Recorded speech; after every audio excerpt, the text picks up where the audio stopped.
Commentaire de saint Thomas d'Aquin sur l'évangile de Jean, chapitre 1, le prologue suite. Le Verbe s'est fait chair. On dira peut-être, si le Verbe s'est fait chair parce qu'il a assumé la chair, pourquoi l'évangéliste n'a-t-il pas dit « le Verbe a assumé la chair » au lieu de « le Verbe s'est fait chair » ? Je réponds qu'il s'est exprimé ainsi pour écarter l'erreur de Nestorius. Celui-ci affirmait qu'il y avait deux personnes dans le Christ et deux fils, et qu'en lui, autre était le Fils de Dieu, autre le Fils de la Vierge. C'est pourquoi il ne reconnaissait pas que la bienheureuse Vierge fût mère du Fils de Dieu.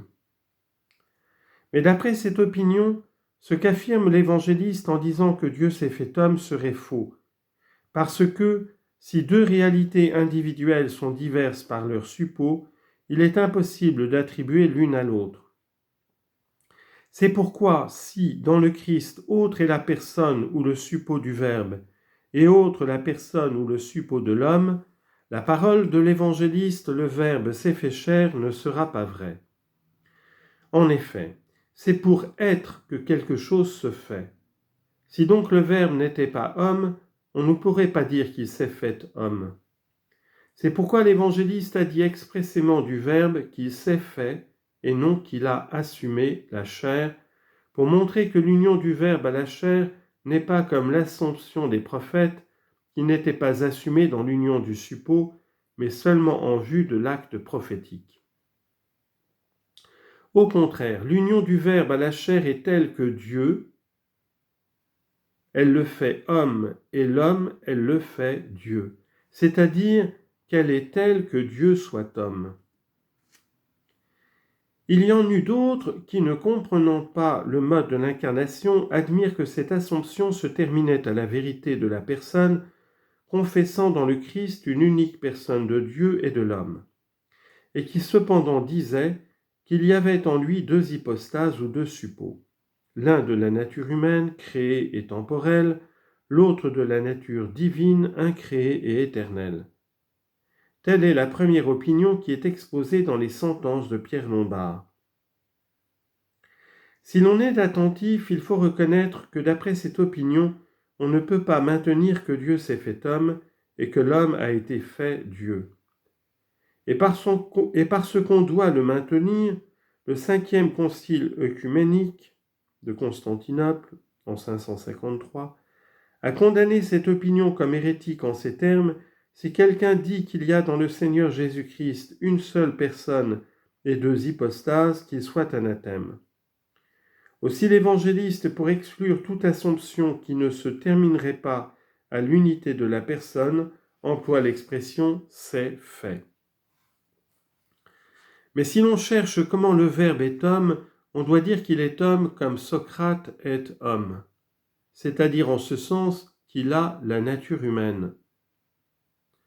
Le Verbe n'est pas la nature humaine elle-même, et le fait qu'il ait été fait homme n'introduit pas de changement dans le Christ du côté du Verbe, mais du côté de la chair assumée à un moment donné du temps dans l'unité de la personne. On dit en effet que le Verbe s'est fait chair à cause de l'union. Or l'union est une relation, et les relations attribuées nouvellement à Dieu par rapport aux créatures n'impliquent aucun changement du côté de Dieu, mais seulement du côté de la créature, ayant avec Dieu un rapport nouveau. Et il a demeuré parmi nous. On peut comprendre de deux manières en quoi ce que Jean dit ici diffère de ce qui précède. L'évangéliste nous a d'abord parlé de l'incarnation du Verbe. Le Verbe s'est fait chair. Ici, il fait connaître le mode de l'incarnation et il a demeuré parmi nous. Selon saint Jean Chrysostome et saint Hilaire, du fait que l'Évangile dit « le Verbe s'est fait chair », on pourrait comprendre que le Verbe s'est changé en chair et qu'il n'y a pas dans le Christ deux natures distinctes, mais une seule nature résultant du mélange des natures divines et humaines. C'est pourquoi l'évangéliste, écartant cette interprétation, a ajouté « et il a demeuré parmi nous », c'est-à-dire dans notre nature, tout en demeurant cependant distinct dans la sienne. En effet, ce qui se change en un autre ne demeure pas distinct, et ce qui n'est pas distinct d'un autre n'habite pas en lui. Or le Verbe a habité, demeuré dans notre nature, donc il est distinct d'elle par sa propre nature. Et c'est pourquoi la nature humaine, en tant qu'elle fut distincte dans le Christ et de la nature du Verbe, est dite demeure et temple du Dieu vivant. Mais lui parlait du temple de son corps. Jean chapitre 2 verset 21. Bien que cela ait été dit par les saints nommés plus haut, il faut éviter de porter contre eux une accusation injuste. En effet, lorsque les anciens docteurs et les saints parlent contre une erreur redoutée, ils renchérissent de telle sorte par des expressions imprécises contre l'erreur qu'ils combattent, que d'autres, en raison même de ces expressions, tombent dans une autre erreur. Par exemple, les expressions de saint Augustin contre les manichéens, qui détruisaient le libre arbitre, expressions renforçant et exaltant la dignité du libre arbitre, ont été pour Pélage l'occasion de tomber dans l'erreur qu'il commet, en soutenant que l'homme n'a plus besoin de la grâce de Dieu pour éviter le péché et accomplir des œuvres méritoires. C'est ainsi que les saints, voulant éviter la confusion des natures dans le Christ, ont affirmé l'inhabitation pour la raison que l'on a dite. Mais cela fut pour Nestorius une occasion d'erreur. Il affirma en effet que le Fils de Dieu est uni à l'homme, non de telle manière que de Dieu et de l'homme soit faite une seule personne, mais à cause de l'inhabitation du Fils de Dieu dans le Christ, qui pour lui se réalise par la grâce. Et ainsi le Fils de Dieu ne se serait pas fait homme. Pour éclairer cela, il faut savoir que dans le Christ, on peut considérer deux choses, la nature et la personne. Il y a dans le Christ distinction de nature, mais non de personne, parce que la nature humaine en lui fut assumée dans l'unité de la personne. Donc, l'inhabitation dont parlent les saints docteurs doit être rapportée à la nature, et l'on doit dire « il a demeuré parmi nous », en ce sens que la nature du Verbe a demeuré, a habité notre nature. Mais non selon l'hypostase ou la personne, celle-ci dans le Christ étant la même pour les deux natures. Quant au blasphème de Nestorius, il est clairement réfuté par l'autorité de l'Écriture sainte.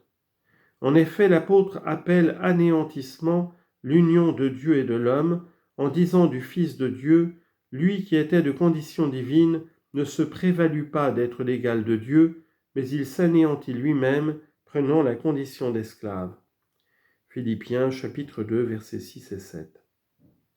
L'apôtre ne dit pas que Dieu s'est anéanti en habitant la créature raisonnable par la grâce, car alors le Père et l'Esprit Saint se seraient anéantis, puisqu'on dit qu'ils habitent par la grâce en la créature douée d'intelligence. En effet, le Christ dit en parlant de lui et du Père, « Nous viendrons chez lui et nous ferons chez lui notre demeure. » Jean chapitre 14 verset 23. Et l'apôtre dit de l'Esprit Saint, « L'Esprit de Dieu habite en nous. » 1 Corinthiens chapitre 3 verset 16. En outre, si le Christ n'était pas Dieu personnellement, il eût été extrêmement présomptueux en disant « Moi et le Père, nous sommes un. » Jean chapitre 10 verset 30. Et « Avant qu'Abraham fût, je suis. » Jean chapitre 8 verset 58.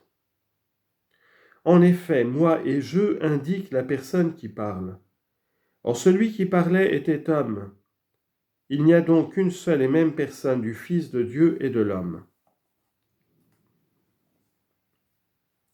On peut aussi considérer autrement les paroles « et il a demeuré parmi nous » par rapport à ce qui précède. Plus haut, l'évangéliste a parlé de l'incarnation du Verbe. Maintenant, il affirme la façon de vivre du Verbe incarné et il a demeuré parmi nous, c'est-à-dire il a vécu familièrement au milieu de nous, les apôtres, ce à quoi Pierre fait allusion en parlant de tout le temps que le Seigneur Jésus a vécu au milieu d'eux. Actes chapitre 1er verset 21. Et il a été vu sur la terre, et il a conversé avec les hommes. Baruch, chapitre 3, verset 38. L'évangéliste a donc ajouté, il a demeuré parmi nous, d'abord pour montrer la conformité du Christ aux hommes dans la vie qu'il a menée avec eux. On pourrait en effet croire que le Verbe s'était fait chair de telle sorte que le Christ aurait été différent des autres hommes dans sa manière de vivre au milieu d'eux. C'est pourquoi l'évangéliste dit « et il a demeuré parmi nous », c'est-à-dire le Verbe s'est fait chair, de telle sorte qu'il a vécu au milieu de nous comme un homme parmi les autres. Il s'est anéanti lui-même, prenant la condition d'esclave et se faisant semblable aux hommes. Il a paru comme un simple homme. Philippiens chapitre 2 verset 7. De plus, l'évangéliste a écrit « Le Verbe a demeuré parmi nous » pour montrer la vérité de son témoignage. En effet, plus haut, il avait révélé certaines des grandeurs du Verbe, et il allait encore en dire de nombreuses autres plus admirables. Pour rendre son témoignage digne de foi, il prit comme preuve de la vérité de ses paroles l'intimité dans laquelle il avait habité, dans laquelle il avait vécu avec le Christ. Et il écrivit « Il a demeuré parmi nous ». Comme s'il disait « Je suis bien placé pour lui rendre témoignage car j'ai vécu dans son intimité ». Ce qui était dès le commencement ce que nous avons entendu, ce que nous avons vu de nos yeux, ce que nous avons contemplé et que nos mains ont palpé du Verbe de vie, car la vie s'est manifestée et nous l'avons vue. Et nous vous annonçons la vie éternelle qui était auprès de Dieu et qui nous fut manifestée. Ce que nous avons vu et entendu, nous vous l'annonçons à vous aussi. Et Dieu a donné à première lettre de Jean, chapitre 1, versets 1 à 3. Et autre citation de l'Écriture, « Et Dieu a donné à son Fils de se manifester, non à tout le peuple, mais aux témoins choisis d'avance par Dieu, c'est-à-dire à nous qui avons mangé et bu avec lui, après qu'il se fut levé d'entre les morts. » Actes chapitre 10, versets 40 et 41.